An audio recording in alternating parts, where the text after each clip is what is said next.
Kanye's dark twisted presidential fantasy by Jaswinder Blackwell pal Kanye West's bid for president didn't come out of nowhere. He's always been a contradictory figure, and arrogance always mingled with his nuance and consciousness. Donald Trump and Kanye West stand together in the lobby at Trump Tower on December 13, 2016 in New York City. Drew Angra, Getty Images. For fans and admirers of Kanye West, the past 5 years have been a difficult, confusing, and sometimes infuriating time. His announcement at the 2015 MTV Video Music Awards that he intended to run for president in 2020 soon turned into a bitter cycle of controversy and concern. West went on to be hospitalized and upon his return endorsed Donald Trump and issued a series of bizarre statements around slavery and racism. The media circus surrounding West has since become an ongoing spectacle, fed by a frenzied press who report on each public outburst without compassion or contextualization. West's psychological state remains unclear, and concern for him has mounted in recent months. It has become common to pin his political statements and ambitions to armchair diagnoses of his mental health, but forcing such connections is often just a way to avoid the very real possibility that this cultural icon, with whom many deeply identify, may be genuinely drawn toward Trump and his platform. Attempts to frame West's recent political trajectory as a distinct break from his earlier views disguise the fact that West's current statements aren't a radical departure from the contradictory dynamics that have always driven his work. Lamenting the rise of the problematic new Kanye by harking back to the more politically palatable version of the old Kanye, has become such a standard refrain that West himself mimicked it on the track I Love Kanye from his 2016 album Life of Pablo, rapping from the perspective of a fan who has grown disillusioned with him. Yet the truth is that these personas are not as distinct as many would like to suggest. The college dropout Kanye West was raised in the south side of Chicago by his mother Donda West, professor of English at Chicago State University. His father Ray West, with whom he spent summers in Atlanta, was a photojournalist with links to the Black Panthers. While West was raised with one foot firmly in the door of the American black middle class, he was also introduced at a young age to the black radical tradition, a history that informed his early musical output. In Never Let Me Down, from his debut album The College Dropout, 2004, he recounts how his mother was arrested at the age of 6 for participating in a sit-in at an Oklahoma City lunch counter, led by her father, a local civil rights leader. With lyrics like these, it was easy for many to latch onto West as representing a new branch of conscious rap, bringing social and political perspectives together with his exceptionally gifted production skills. But this categorization was something West resisted and troubled even on the same album, drawing attention to his own self-perceived failings. Always said if I rapped I'd say something significant, but now I'm rapping 'bout money, hoes, and rims again. Even the old Kanye was already transparent about the conflicted nature of his values. It was this duality itself that made him such a compelling figure. While mainstream hip-hop at the time of his emergence was dominated by two sides, represented by the braggadocios and gangster rapper 50 Cent and Jay-Z at one end, and the more conscious scene dominated by artists like Mos Def, Talib Kweli, and Common at the other, West uniquely positioned himself as someone able to transcend this divide, embodying the two souls of hip-hop in one artist. This same dynamic has continued to play itself out throughout his career. Not confined to his lyrical output, West's sometimes radical views are also expressed via an antagonistic relationship with fame and the culture industry. Consider two of the most defining moments of his career. In 2005, as part of a live broadcast appeal for the victims of Hurricane Katrina, West, standing next to actor Mike Myers, went off script, saying George Bush doesn't care about black people.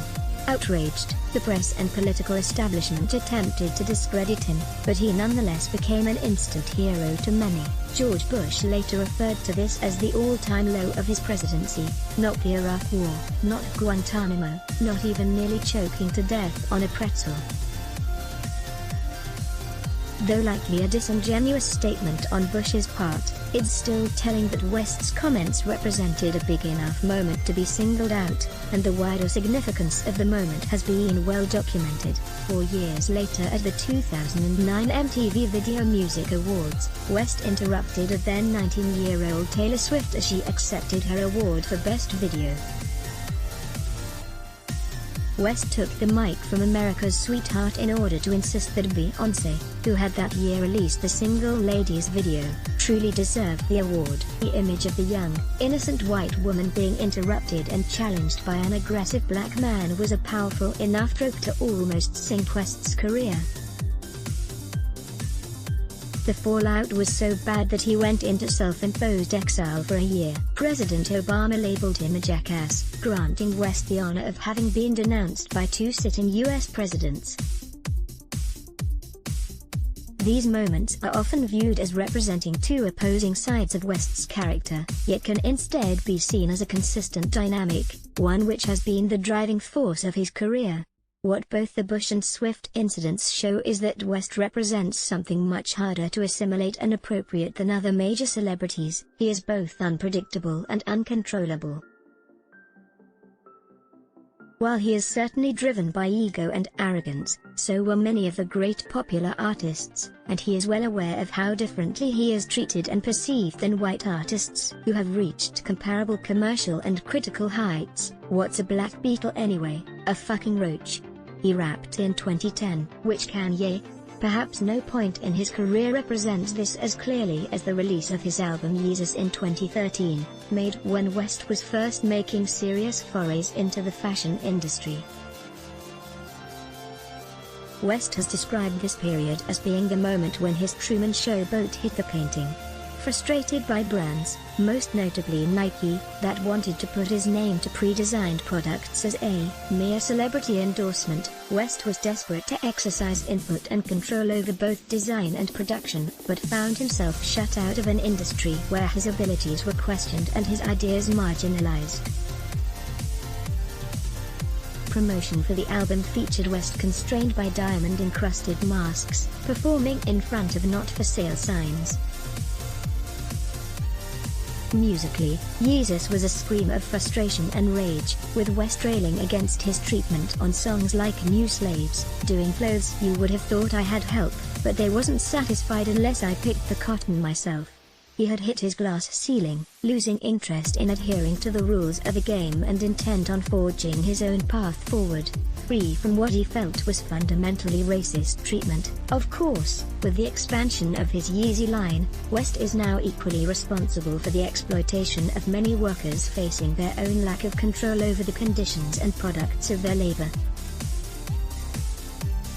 This convergence of acute awareness of racism and dispossession in America, mixed with a genuine, ego-driven belief in the transformational potential of his own creative abilities, has always struggled to find clear political expression. Unlike many of his peers, such as his former friend, collaborator, and big brother Jay-Z, West has never been an uncritical advocate for black capitalism. He has also never been an advocate of black support for the Democrats, something those who expect him to bow out in support of Biden's presidential run would do well to remember. If a section of people really are more comfortable voting for West, despite the threat of a Trump re-election, this is more an indictment of the Democratic offering than of him. Many of those who are surprised at West's trajectory have simply not been paying attention. Those who are startled by his recent religious turn have perhaps forgotten that his first commercial single was Jesus Walks. Those shocked at his latest ramblings on the topic of abortion did not hear Blood on the Leaves in 2013. Those wondering why he seems to prioritize fashion and shoes instead of social causes may not recall that as early as 2007 he called himself the Fly Malcolm X, by any means necessary. These tensions have always been present, if under-acknowledged. Similarly, those who decry his recent support for Trump may not know that at the same time he declared his ideal platform would be a mix between the Trump campaign and maybe the Bernie Sanders principles. Whatever drives Kanye's appreciation for Trump is more situated in a desire to upend the liberal status quo that he has found so stifling, rather than a committed right-wing ideology. West has long been looking for transformation but, unsurprisingly for someone with his upward economic trajectory, has lost sight of how to achieve it. The cover art for West's 2015 album Life of Pablo shows two images. One is the back of a woman in a bathing suit, face obscured, as on display. The other image is West's parents' wedding photo. The text on the cover repeatedly reads "Which one?", a question that could refer to several things. Which version of the album? West released multiple versions, adding and removing songs even after its official release. Which Pablo, Picasso, Escobar? But also, which Kanye West? Which public incarnation of the man do we want to consume? The West steeped in black history and tradition with radical educator parents? Or the West married to Kim Kardashian, who lives in a rich LA enclave and is deeply enmeshed in the celebrity culture he once decried? Of course, West is both, laying these contradictions bare and asking us to pick, since he has finally abandoned the struggle to disentangle them. The left certainly does not need to support a Kanye West bid for the presidency, nor does anyone need to avoid criticizing him when he makes offensive remarks. Understanding that the appeal of West the artist lies in the same antagonisms that make him such a polarizing figure now is important in understanding his cultural relevance in the souls of black folk. W. B. Du Bois opened by posing the question, how does it feel to be a problem? West's career can perhaps best be understood as the constant examination, articulation, and re-articulation of this question. He has always been honest about who he is, and has used the controversy he generates as his personal and creative fuel in search of both success and freedom. In his own words, "I'm a monster, I'm a killer, I know I'm wrong, yeah, I'm a problem, that'll never ever be solved, and no matter what, you'll never take that from me, my reign is as far as your eyes can see. Let's block ads." Why? Show your love for him. Click the link in description. Thanks for watching.